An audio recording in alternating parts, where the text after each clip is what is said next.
I have been following, especially last week and the week before, a very unusual discussion in the media and social media because of a verdict of the appellate court on May the 31st, 2025, concerning a high civil servant in our organization, Mr. Plantain, versus the government/governor of St. Martin.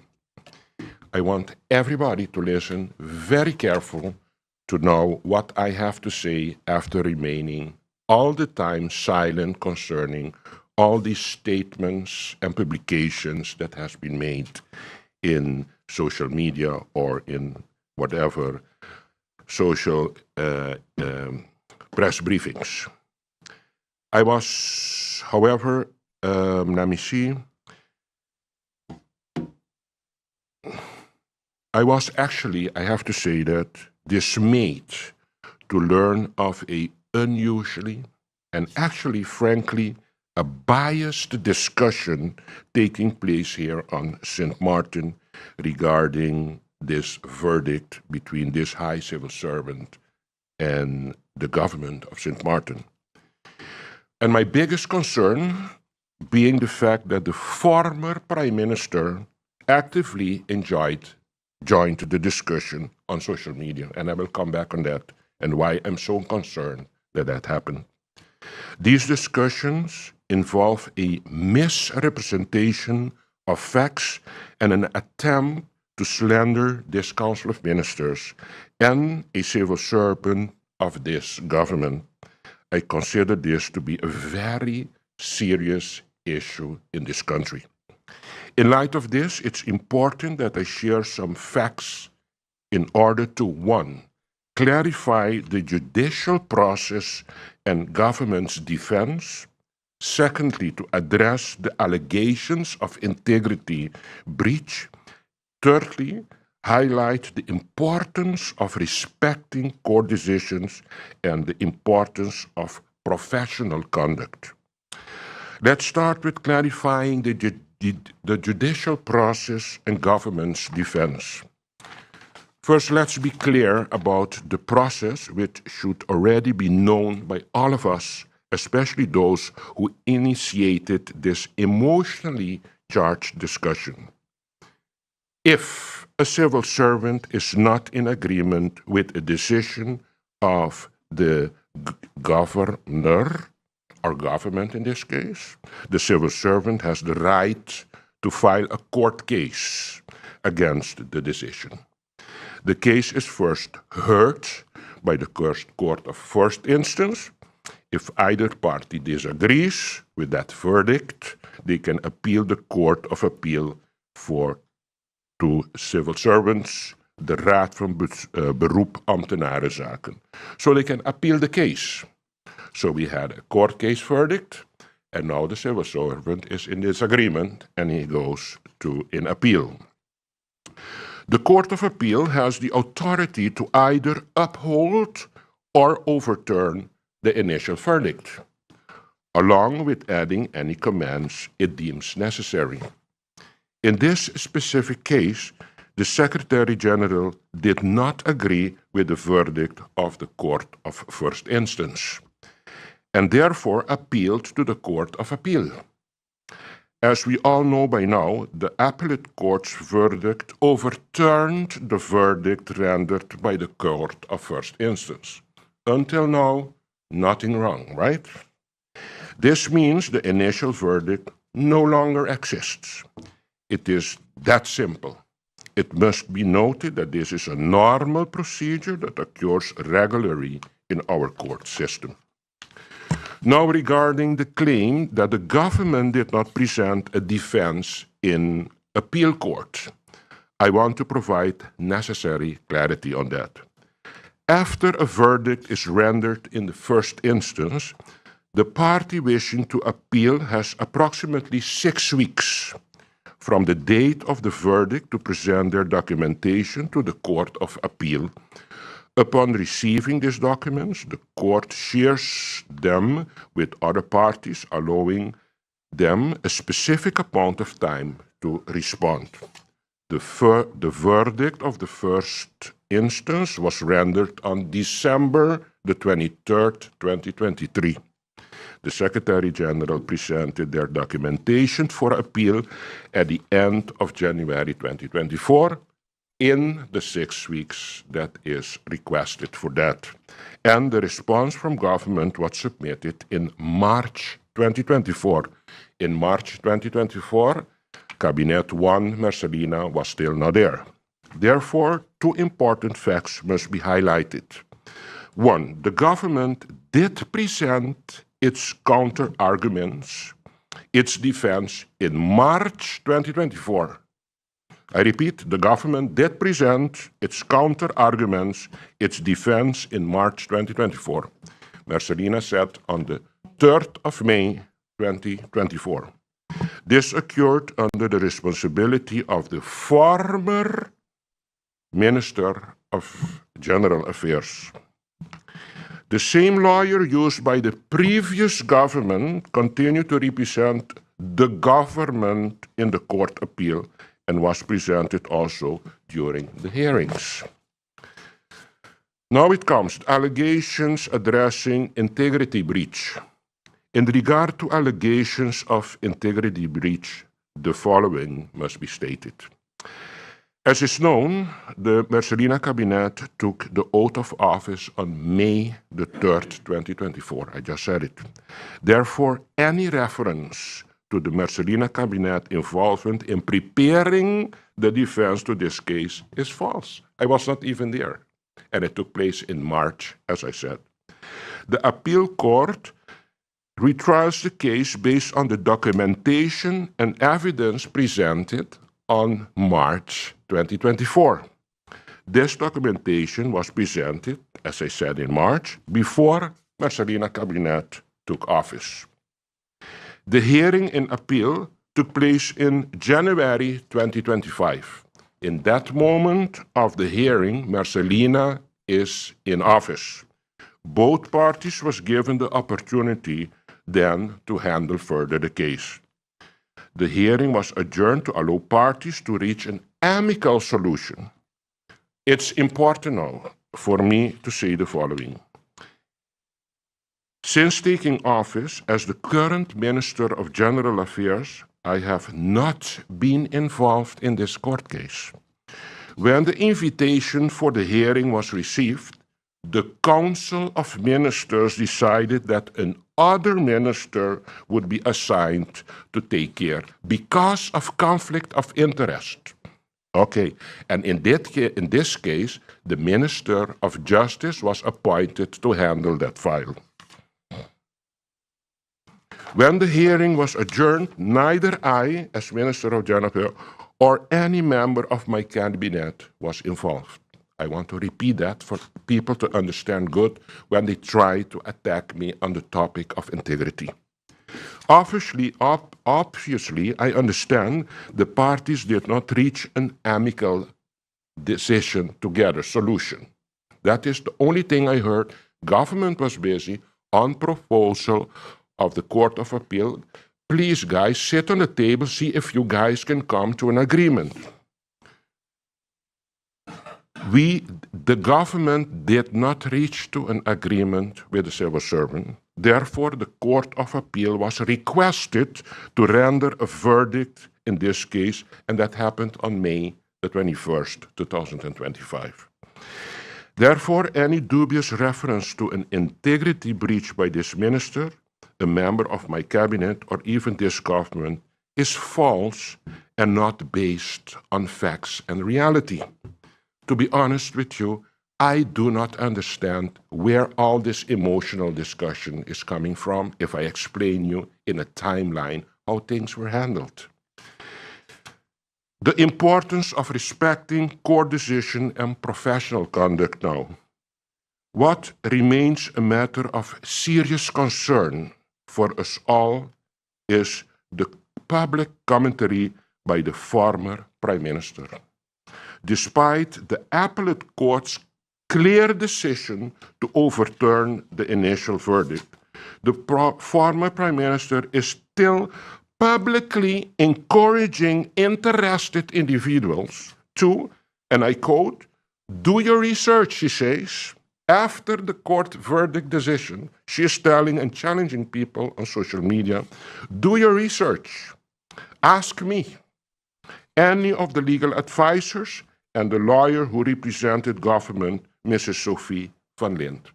So don't listen what the court says, Court of Appeal. No, you have to ask me after having a verdict from the Court of Appeal. This action is an attempt to recirculate information that the Court of Appeal already deemed to have no merit. And in doing so, it continues the character assassination of a civil servant and undermines the credibility of our judicial system. Such actions are not only ethically questionable, but also do not represent good professional conduct. Sharing information obtained based on your function in an official capacity, especially when it pertains to legal matters that have been settled by the court, constitutes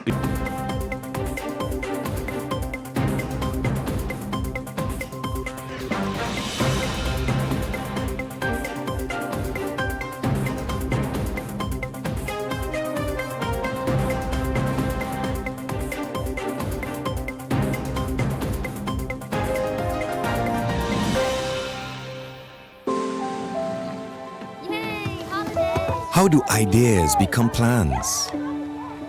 Plans become memories. So you like my new girl? And dreams become your life. This is retirement. Do you remember when hope became a house? When that house became a home? Your ideas are everything, and we're here to help make them happen. Your idea of yes, I can happens here.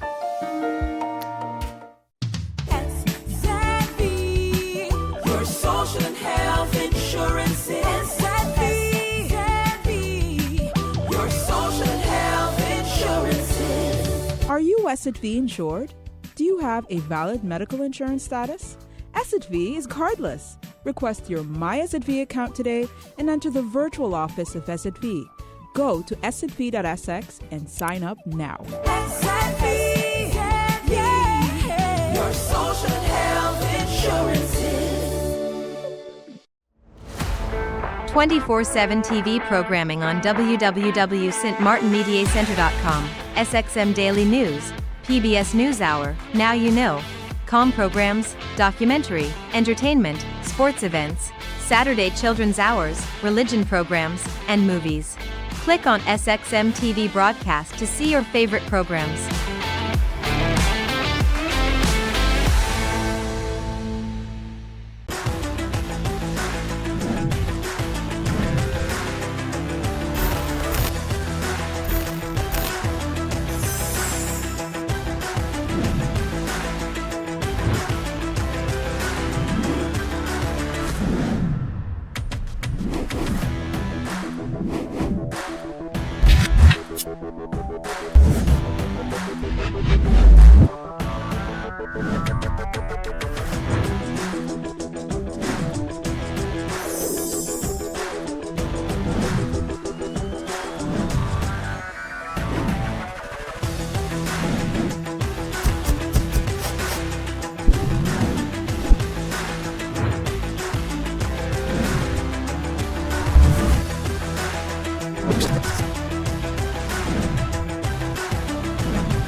Last week, Friday, I convened a meeting with the vendors of the Phillipsburg Marketplace, along with the Minister of Romy, to provide a long overdue update on status of the project.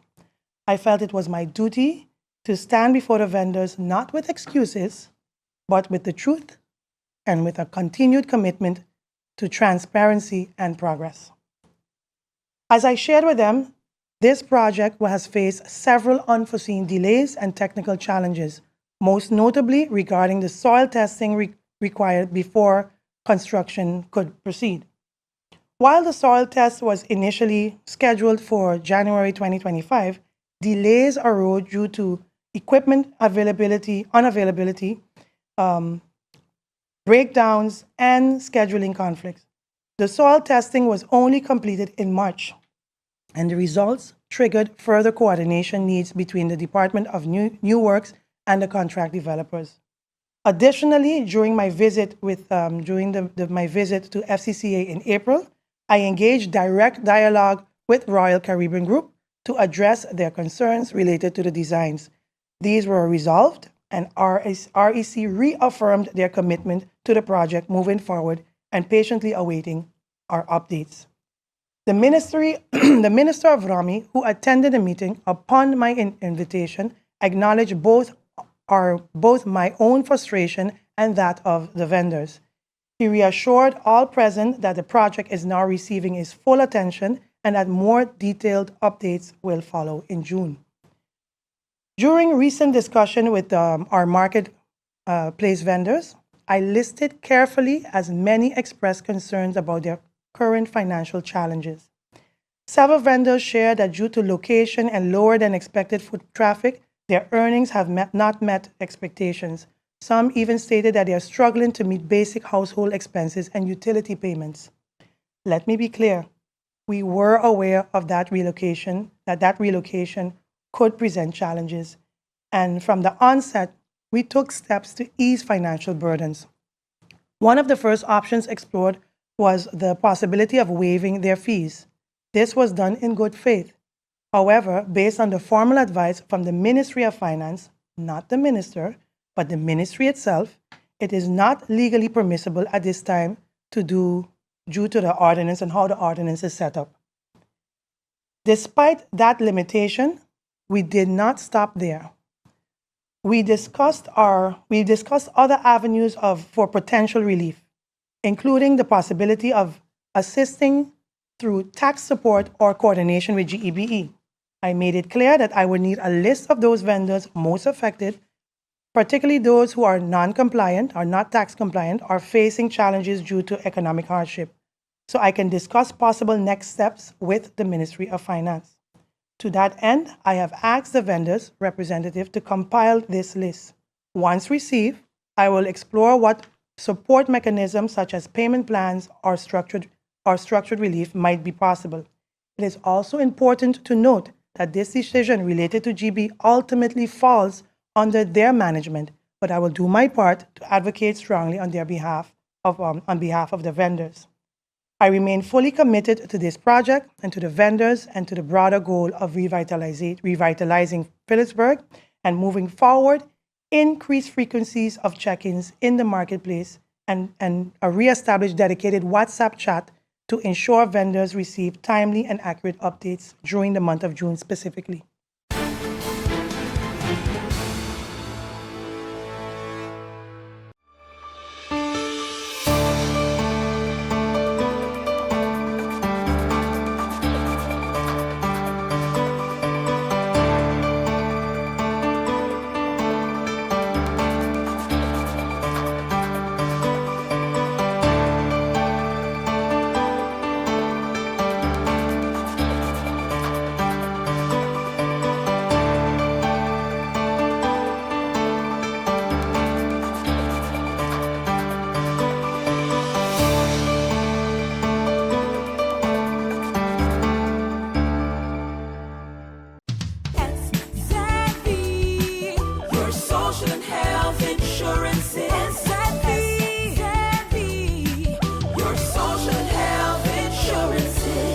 Are you SXV insured? Do you have a valid medical insurance status? SXV is cardless. Request your My SXV account today and enter the virtual office of SXV. Go to sxv.sx and sign up now. SXV, yeah, your social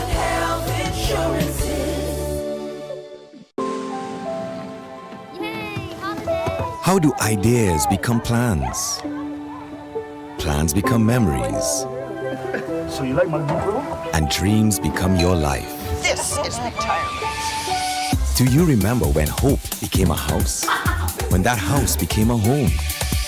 Your ideas are everything, and we're here to help make them happen. Your idea of yes, I can happens here. 24/7 TV programming on www.stmartinmediacenter.com, SXM Daily News, PBS NewsHour, Now You Know, Com programs, documentary, entertainment, sports events, Saturday children's hours, religion programs, and movies. Click on SXM TV broadcast to see your favorite programs.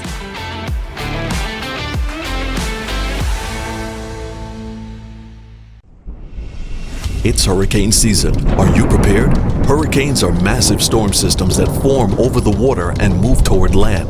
Threats from hurricanes include high winds, heavy rainfall, storm surge, coastal and inland flooding, rip currents, and tornadoes. In the event of a hurricane, you've got to know where to go. If you're ordered to evacuate, know the local hurricane evacuation routes to take and have a plan for where you can stay. This public service announcement was brought to you by the government of St. Martin.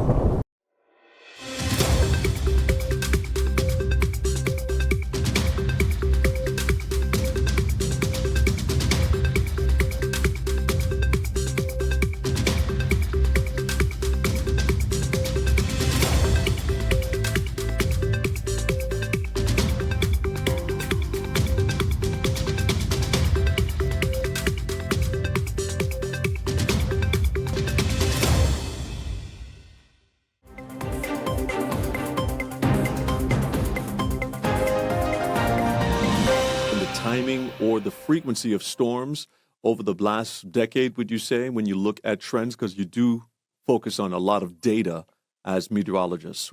What has your outlook been for that period of time?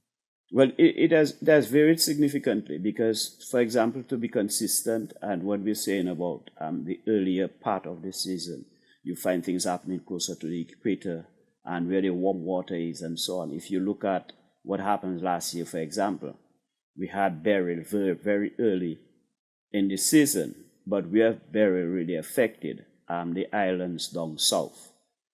So that is sort of consistent with the pattern of where things happen.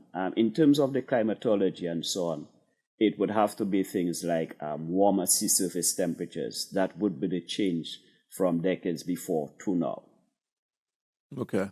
You touched on the El Nino, La Nina phenomenon a little bit, and you say the current status. Repeat once again for those that might just be tuning in. What is the status this year? If it's not either one of those, it's called? ENSO. ENSO. Yeah. So ENSO is so basically an yes. average between both. It's not cannot be considered La Nina year or an El Nino year. Okay, but yet at the same time, still predicted to be high activity. Yes, because what happens is that in an El Nino year, we tend to have suppressed Atlantic activity. So El Nino years are better for us. Okay. La Nina tends to enhance activity, and that has to do with upper level winds in the Pacific coming across our area and cutting up the top of systems as they develop. Right. But what we're saying is that neutral years still contribute activity to very strong hurricane seasons, because you still have warm sea surface temperature, you have low vertical wind shear, favorable African easterly waves, and high mid-level moisture. Once those things are present, you will still have that sort of activity. And in ENSO years, you will still have those things present. One of the things that I would want to touch on briefly is the significance and the presence of Sahara dust intrusion. And that's one of the things that the models have not been picking up very well, and that can also influence the formation of hurricanes and storms.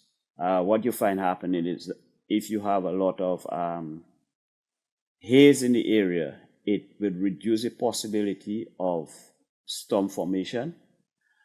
Also, you could look at it that way, that if you have haze in the area, a possible formation of a storm that maybe would get to category 5 would maybe only get to category 3. Now, that is significant for two things.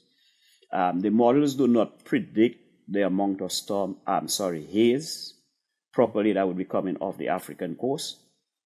And because it has not been a phenomenon that have been studied for a long period of time,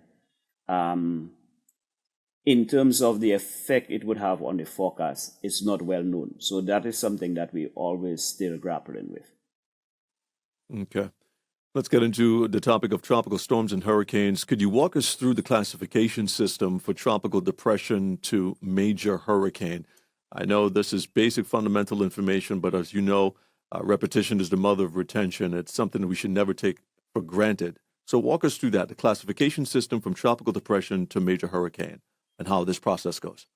Okay, so what we have is, like we say, generally we have the tropical waves coming up the African coast. Tropical waves are generally the starting point. There are other things that you could have general pop-ups and so on, but a tropical wave is just an area of elongated low pressure.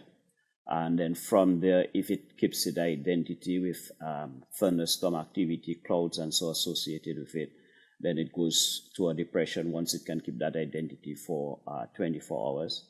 And then from a depression, we go into a tropical storm.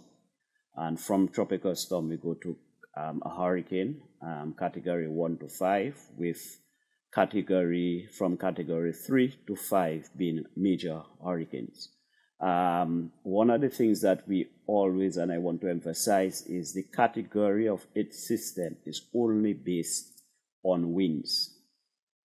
And when we do watches and warnings and so on, we are doing those things based on winds. And it is critical to highlight because, for example, we could issue a tropical storm watch or warning, and because of what the storm maybe change in dynamics, change in path or something like that, we may remove the watch or the warning, and we may not have received any significant rainfall. And after we remove the watch or the warning, there's a possibility of getting significant rainfall.